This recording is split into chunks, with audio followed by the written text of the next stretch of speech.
You're standing on dry land. The sky above you is clear and cold.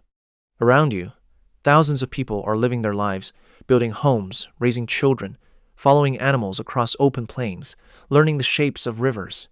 This is not a small group of scared cave people hiding from the dark.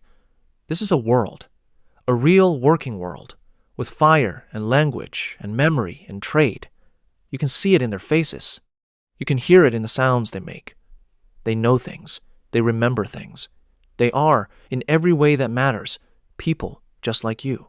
Then, in what may have been the span of a single human lifetime, almost all of it ends. The rivers flood and never stop. The ice sheets of frozen water so tall they block the horizon melts faster than anyone alive has ever seen anything melt. Entire coasts vanish under rising water. Forests burn.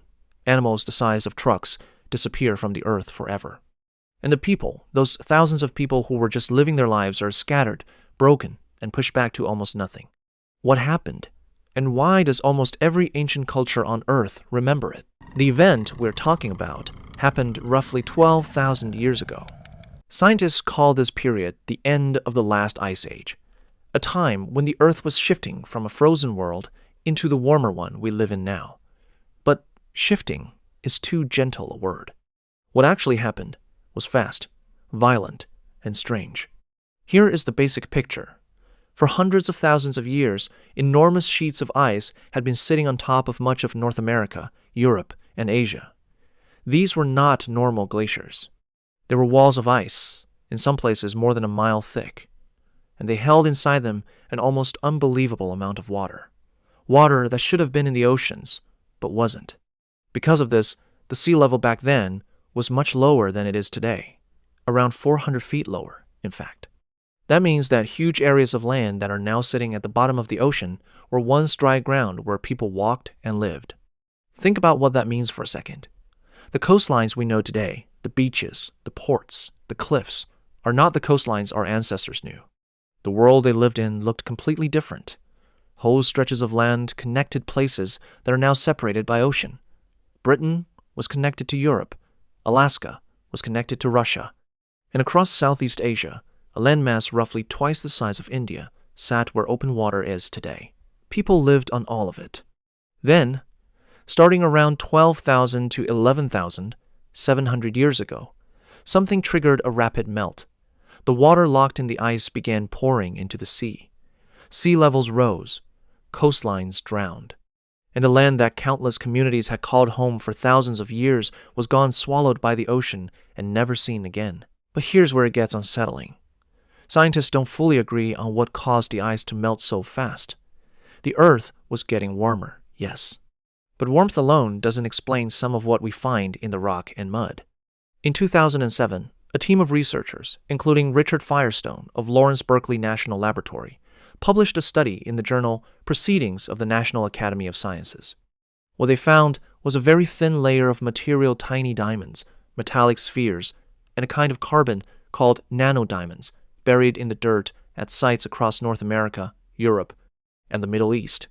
This layer, known as the Younger Dryas boundary layer, sits at exactly the right point in time, around 12,800 years ago.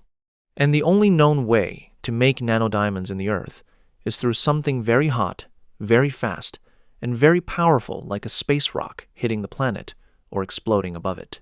This is what some scientists now call the Younger Dryas impact hypothesis, the idea that one or more space rocks, possibly pieces of a broken-up comet, hit or exploded over the Earth around 12,800 years ago. The explosions would have caused massive fires across the continent.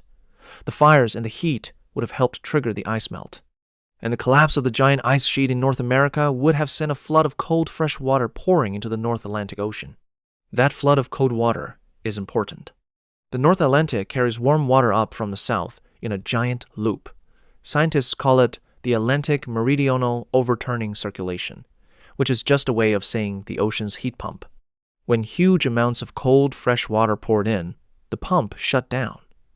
Temperatures in Europe and parts of North America actually dropped again sharply, quickly for over 1,000 years. Scientists call this cold period the Younger Dryas, named after a small Arctic flower that showed up in places it had never grown before because the climate has suddenly turned freezing again. For any human community trying to survive during this time, this was not a slow change you could adapt to. It was chaos. Fire, flood, cold, and the loss of familiar land all within a few generations. Imagine your grandparents' village being underwater, then your parents' village, then yours. And the cold coming back before you even had time to recover. That is what these people lived through. Not in a story, in real life. But here's where it gets unsettling a second time. When we start looking at what came before this event, the picture of ancient human life looks very different from what we learned in school. Archaeologists working at a site called Göbekli Tepe in southern Turkey, which was first studied in depth by Klaus Schmidt, beginning in 1994, found a structure of carved stone pillars unlike anything that should have existed 12,000 years ago. These pillars are tall, decorated with detailed images of animals, and arranged in circles. Building them would have required planning, organization, and a large number of workers coming together. This was not the work of scattered, desperate survivors. This was the work of people who had already developed something that looked a lot like a complex society. And Göbekli Tepe is not alone. Similar sites, stone structures, carved symbols, organized communities keep turning up in places where, according to the old timeline, nothing should be. Each one pushes the story of human complexity further back. Each one makes the gap between what we thought we knew and what the ground is actually telling us a little wider. Göbekli Tepe was buried on purpose around 10,000 years ago, filled in and covered over, as if the people who built it wanted to protect it, or hide it, or say goodbye to it. No one fully knows why, but the timing sits very close to the worst years of the catastrophe. The site is still being studied. Not all of it has been dug up. Researchers like Graham Hancock, who wrote the book Magicians of the Gods in 2015, have argued that Göbekli Tepe and similar sites are proof that a more advanced culture existed before the catastrophe, and that the event nearly destroyed it. Most mainstream scientists disagree with parts of Hancock's argument, but they do not disagree that something deeply strange happened at the end of the last ice age, and that we are still piecing together what was lost. Here is the conclusion that most people are not willing to say out loud. We tend to think of human history as a straight line that we started simple and kept getting better and smarter until we arrived here, at now, at this. But the evidence from 12,000 years ago does not show a straight line. It shows a break, a gap, a moment where something that was growing was knocked back hard. The coasts where our ancestors lived are now underwater. The settlements, the tools, the signs of how they organized their lives, all of it sits beneath hundreds of feet of ocean. We simply cannot see it. We cannot dig it up. And so we assume it was never there. But here is what we do know. The stories are everywhere.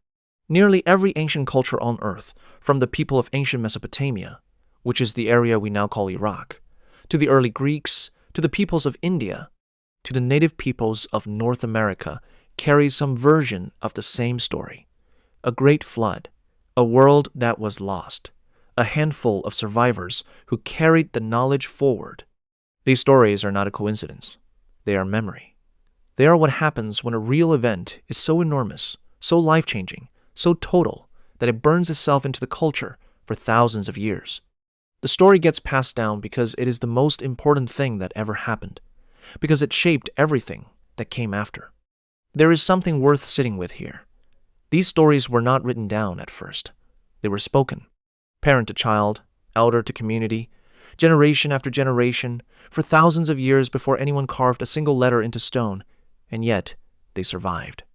The details changed, the names changed, the gods changed, but the core of the story stayed the same.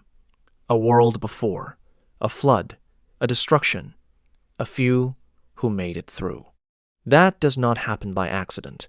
That happens when the memory is so deep, so painful, so important, that every generation felt the need to pass it on.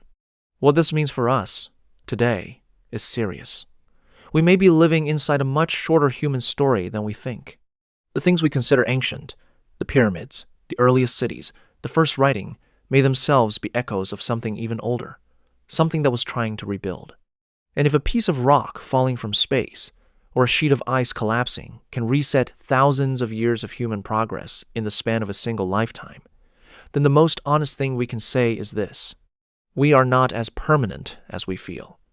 The layer beneath our feet holds a warning. The question is whether we are paying attention. Don't forget to subscribe for more ancient mysteries and discoveries.